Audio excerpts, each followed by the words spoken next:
Welcome back. I've got Katy Trost on the line. Katy, how are you? I'm doing great. Thanks for having me. I'm excited for this chat. Yeah, I've been looking forward to this one for a while now. So, for those that aren't familiar with you, why don't you share a little bit about you and the work you're doing, and then we'll jump into the conversation.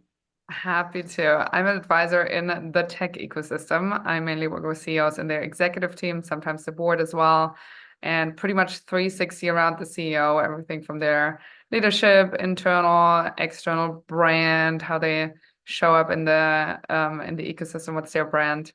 But then also just the whole internal operations and implementing operating systems and scaling organizations. Mainly, as I said, tech, so usually around 100 to about 500 employees. And as they scale their engineering teams and their sales teams, usually they have quite similar challenges, and I work with them on that and do the whole strategic planning and internal structure. Because I'm German after all, so I like structure. But then also scaling culture and working on the executive team. Dynamics and the team building. So really everything the CEO touches. And yeah, I advise about 10 to 12 at a time and having a good time doing it. I enjoy it a lot. Well, it's amazing, and the work that you do, and especially the deep understanding that you have about every angle of an organization is so critically important because nothing against our fellow advisors that are out there, but sometimes they can be a bit narrow focused when it comes to the work they do, their own understanding. But going back to your comment about systems and being German, I have a little bit of German heritage on my dad's side, and I blame slash thank that because I am very structured. I have to have order, otherwise, chaos drives me absolutely bonkers. And when I go into an organization to look around, I'm just trained to see, oh, that's a mess. Oh, that's a mess. And I just want to go clean it up. And sometimes they're not ready for that. And when it comes to IT, and it's getting, and I'm going to change, you obviously correct me if I'm wrong here, but eh, in the early days of IT, going into organizations and things like that, it was definitely a bolt-on type of approach and was never really part of the DNA of an organization. It was like, okay, we're adding this on type of thing, like you would add on an expansion to a building or something like that. But now it should be, but I'm guessing it may not be as much as it should be, a crucial integration with how everything flows. And I think, again, going back to what I said a moment ago, I think that's where your skill set really shines because you can help people connect the dots and have it part and just kind of flow through the organization instead of being this add-on or outside source or resource or Yeah. whatnot. Yeah, I think that's the massive difference between being a consultant and an advisor, because I need to create the whole buy-in not only from the CEO, but also from the executive team, from the VP level, director level, across the whole org. You really need to get the buy-in. They need to see the pain point. They need to see how the solution actually almost getting them to the solution themselves. And then I'm like, oh, by the way, I have this very convenient tool for you. And they think they basically got there themselves because then they really push it and they really want to integrate it. Where a consultant would go in and assess and identify and put together a plan and it's never executed, or you feel like you have to go uphill. It's a complete battle to integrate or change anything. This whole change management, I mean, it's just a complete train crash. So yeah, I think that's where advisors and consultants are very different. I also have a coaching background. I was an executive coach for a while in corporate America. So lots of my advisory work is based on has their roots in coaching and in that methodology, and it really works a lot with buy-in, and you just get so much better and faster change accomplished than just going in and pushing things that you think are right. Yeah, I agree. And I think it a lot of times too, the quicker you can convince the client it's their idea, the better. And Yeah, then they'll say, look what we came up with. And like, yes, that was a great job. Proud of you. exactly. Yeah. And it makes such a big difference. But I'd love to hear your thoughts on, and I don't ask too much about this anymore, about what we saw, during the pandemic, because I know there were changes and we've talked about that on the show quite a bit. But as you and I were chatting in the pre-show a little bit, is you know, people behave and act the same. Yeah, there might be some differences out in what's going on in the world right now, but when it comes down to it, CEOs and leadership and the challenges they face continue to be the same. And what are some things that you see just are some tough habits for CEOs to break in the work that you're doing? Interesting question. I think in general, the whole ecosystem behaved very, on one hand, very similarly, where we had obviously the big tech spike and the valuations went through the roof, and people just fundraising like crazy and scaling like crazy, and there was not a lot of substance behind it. So a lot of companies then had this empty shell, no revenue, very little revenue, no real product to show, no real product market fit. And then obviously they have to cut after and they have to let people go. And I think that is is something that people and that CEOs deal with on a daily basis and outside of the pandemic as well. But this was just very accelerated and very much, just top of mind. So I think seeing the behavior of, hey, we have some money and we put it into marketing and into hiring, and there's what happened in the pandemic. People overhiring, people staffing companies with, products that don't necessarily have product market fit yet. I think is a big lesson that CEOs can take away. And also post-pandemic, and when the ecosystem has now slowed down and there's not that much funding, to just really, really bootstrap as much as you possibly can and only use money that you really need and only use marketing channels that really work. Don't scale before you haven't validated marketing channels, before you haven't validated your product market fit, etc. So that's obviously one of the learnings from COVID. I think in general, the whole VC ecosystem and the VC landscape has changed a little bit, where it's just not that attractive of an asset class anymore to LPs. So there's just less money, and therefore there's less deals, and therefore lots of companies have to, go towards the profitability route because they just can't really raise. And some still haven't really had that insight. So they're still trying to raise, and they get lower and lower and lower valuations and do down rounds, and they kind of give away the whole value of their companies, right? Lots of CEOs who are stuck in a business that, yes, has good revenues, but the growth rate has slowed down, and they already gave up so much of the business that there's just not much to take out once they sell, right? So they're kind of stuck in this. And how do you lead through that, right? How do you keep your team motivated, who really is just there for the equity? Because otherwise, why wouldn't you work for Google or Facebook, where you have like the best benefits you can think of, right? So how do you keep your team motivated? How do you keep yourself motivated if there's not, the big gold bucket at the end of the race? Those are just a few where I think the pandemic and that whole tech spike and tech crash has really challenged CEOs on how they run their business, and and the strategy and the way they motivate the team. I agree with you on that as well. And brings to light a couple things. One, I agree with you wholeheartedly on the bootstrapping side of things. The more you can do that, the better, because we all get married to this idea that our product or service is the greatest thing ever. And maybe it's really, really good, but if the market for it is only at a certain level, that's what it's going to be. And the second thing you said really is an interesting challenge, I think, is as the founder of an organization, you've basically sold off your company before you sold it off with all of the venture capital funds and things like that. And now you've hit this plateau and where you need that additional round. And as you said, it's not easy to find that anymore. So you're kind of capped at where you're at. And you're just, here we are, nice company. We're just doing what we're doing and not able to grow it at the rate that you want to.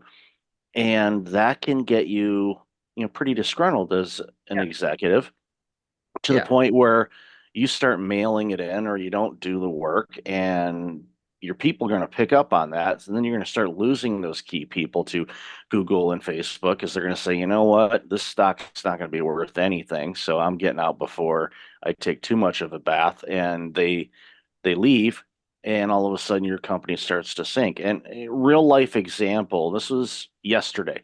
I was going through some old emails, and I was looking for a particular message, and I came across one that was from 4 years ago. It was just before the pandemic, Yeah. from a company that was like, yeah, we're going to partner up, we're going to do this, and we're going to have this, we're going to partner with me on some things. And we did some early things and we kind of stopped, and I was like, okay, well, let's see where they're at with that. I don't know, maybe this is a better time for that. I don't know. Let's kind of see what they're doing. I click on it, and of course the domain's gone.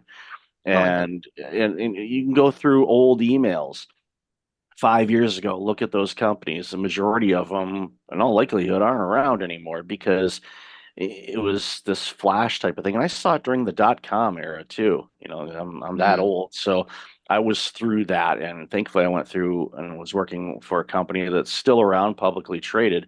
But most of the companies in that space did not survive. But when they were getting all the VC money and growing like mad, that the parties were off the hook, and it was like the booze was flowing and everybody was having a great time, and they actually had a product that they were selling. It wasn't smoke and mirrors like unfortunately so many organizations today are trying to push out. So with AI as well, that's going to be a really interesting dynamic because I'm sure you're seeing it too. We're getting inundated every day with all of these new companies that have had this great product that's created that's going to do this and this and this. And, like I see it and it's like, okay, going back to our history repeats itself commentary earlier. I know the majority of these companies are not going to be here in a couple of years. They're just Yeah. not. Yeah. That's just the nature of it. So as an executive, when you're looking at ideas and different tools and things, especially in the tech space, to figure out, okay, is there anything out there that can improve efficiency, return our, the better ROI rates, bring in new talent, all these things, it's hard to wade through all that noise to figure out, okay, this is what it is. So Yeah. when you're advising organizations that are facing too many options, how do you help them kind of navigate through that? Yeah. Yeah, very good question. I think it's I mean, whenever I work on certain topics, usually top 20%, like what's most painful. So sometimes that's on the people side, sometimes on the, because you cannot possibly solve it all, right? There is just no way. Like as a CEO, you scale your company to, let's say you start with 10 people, right? And then eventually you have 100 people. It doesn't mean that you have 10x the time to spend, right? It's not that you work 10x more when you have 100 people. So your whole approach needs to change. It's you just with every time the company doubles, there's new things that need to be in place, and there's things that are gonna fall through the cracks, and that's okay. Not everything can be taken care of. There's always so many products to launch. You can have so much additional revenue if you just launch in this country, launch in this country, and this product and that product. But then your team is getting completely, scattered in all different kinds of directions and loses focus. So you cannot do it all. And if you can do it all, you probably need the money that you don't want, right? So you probably need to have multiple organizations within your organization, have business units, and just run them as separate organizations, basically, right?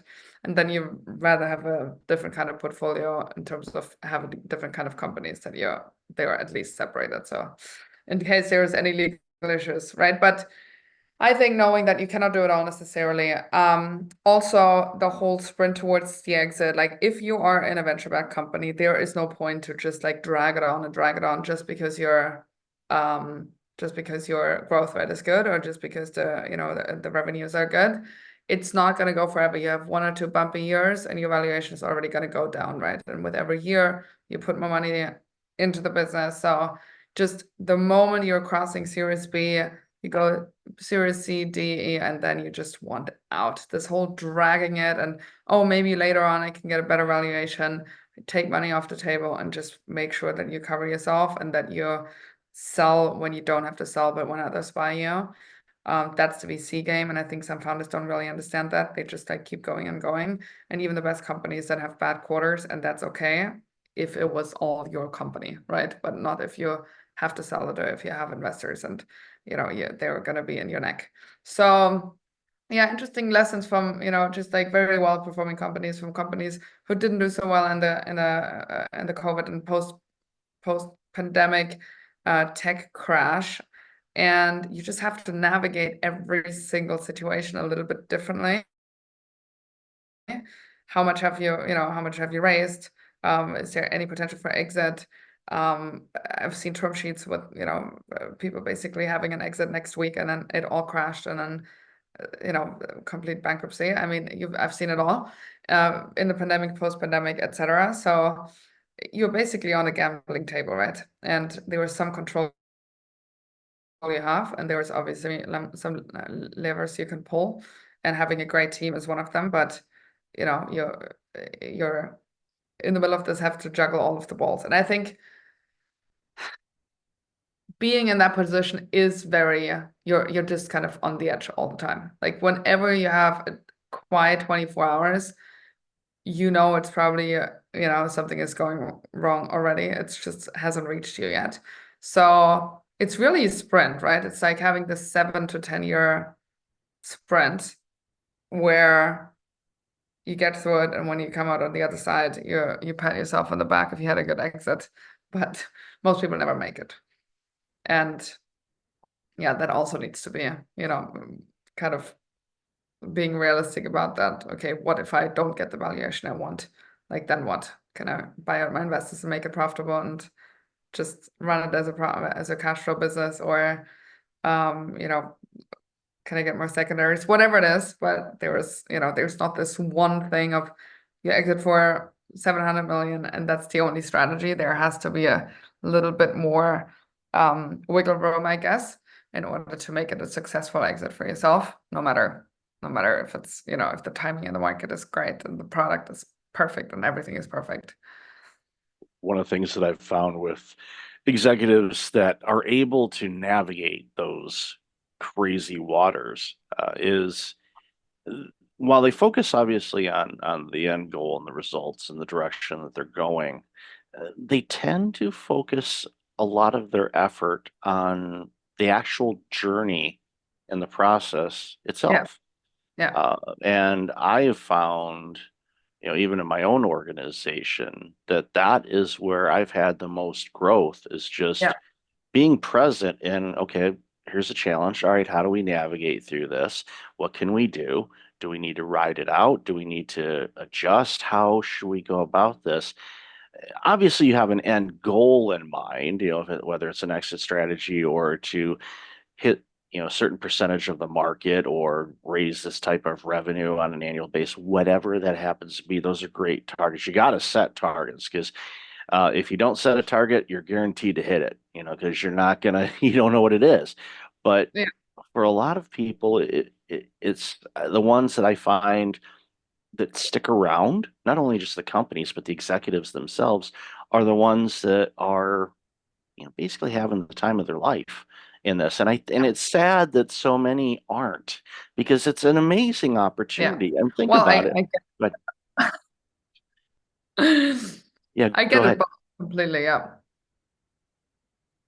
Yeah, it's so it's amazing to see this. So a long time ago, you used to ask, okay, where do you see things going? But in this world, it's hard to, it's impossible to. But and you've kind of mentioned it already, where the VC funds are a whole lot harder to gain. So, what are some easy, quote unquote, easy things that some executives can do to navigate whatever the world throws at us over these next couple of years, which I anticipate it's going to be bumpy. Not trying to predict anything, but I anticipate we may see some real choppy waters for a bit. So I'd love to hear your thoughts on that.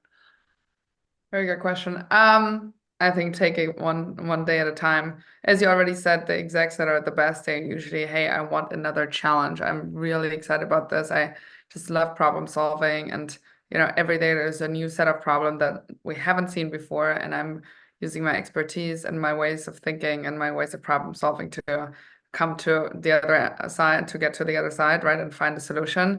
And if you approach it that way, then every day is a new challenge, and every day you find new solutions to that. And it's exciting, right? That's something that's engaging, where you feel like you can motivate the team as well. If it's a drag, obviously, and you feel like, oh my God, another problem, not the right way to look at this and not the right way to approach your job as an exec. I think for CEOs especially, you're really in the on the hot seat. And what I find pretty interesting, and again, I'm not giving advice here at all on how to necessarily approach this, but if we are politically or economically, you have to lay off people, you have certain, political views, etc. I've seen a lot of CEOs who get backlash on it, right? Because you make one little comment and you're kind of a celebrity, you don't necessarily know the ripple effect and the impact that you have not only on your employees but also, externally, and that, that personal brand and how you're perceived externally. If you're if you're a CEO, especially in the tech world, there's a certain kind of celebrity status to it, especially if you have a certain size company. So, I mean, laying low, I would say, is probably the best advice, to not be hyper, obviously Elon Musk is a little bit different here, but to not be a hyper, opinionated on certain things. And when you have layoffs, just do it in a very human way. I remember Airbnb did it very well when they laid off people, and they had an amazing strategy around that. And so nobody walked away with resentment, and they could totally understand why, and they obviously saw reasons, and etc. But yeah, I think like a human way to leadership, a very human approach to leadership, and internal and externally building your brand around that, and trying to have people understand your decision-making process and why you came to certain conclusions and why you have certain strategy and why you change certain things in that strategy, and being relatively transparent, not too transparent, but relatively transparent with that. You usually, again, coming back to the buy-in, you get people's buy-in, and they usually understand why things have to happen the way they need to happen. And I would say, I mean, the biggest nightmare is always for your CEO to let go of people, right? It's always I have to do a RIF, and I have to let go of 40% of people, and what's gonna happen, and how, and that's the biggest pain. And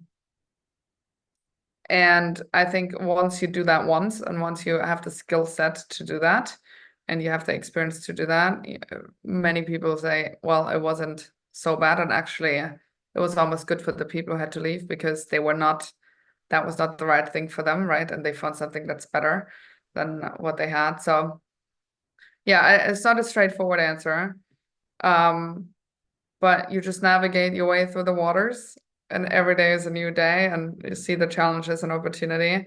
I think it's a lot about the outlook and the mindset you have when you're sailing through that world. And get yourself the right support, have a good board, have good advisors, and make sure that your executive team is sound, and that you have a good pair of execs around you that can make a big difference. Otherwise, you kind of carry it all on your two shoulders. Yep, and that's when you start seeing executives burning out, is if they got to carry all the weight and they don't have the strong board or the strong team. And those points you mentioned, there's so much to carve up there, but I want to highlight just one. I think that the transparency one is definitely a good one, and it can take years and years and years to build up a reputation, and literally a couple seconds to destroy it. It's so yeah, laying low, especially in a very public type of world that we're in right now with social media and stuff, is not easy. But you Yeah. have to, I highly suggest it. And I love that you mentioned Elon Musk. If he has a filter, it's not installed. Which at least if you understand that about him, you get it. And sometimes you're like, oh, I totally agree with what he said, or it's like, okay, wow, that he needed a little more tact than that. And it's just that's just who he is. And if you understand that, I think that goes a long, long way to figuring all this out. So, Katy, I've loved this conversation, love the work you're doing. So, let's share where people can find you and follow what you're doing. Of course, I would say easiest is my LinkedIn, Katy Trost, or my website, katytrost.com. I'm spelled with a Y. Yeah, and you find all the information there, and more about my work, etc. Yeah, it's great stuff on there, and I'll definitely have that in the show notes. So, Katie, thanks so much for taking some time out of your day to have a chat with us. Really appreciate it. Thanks for having me.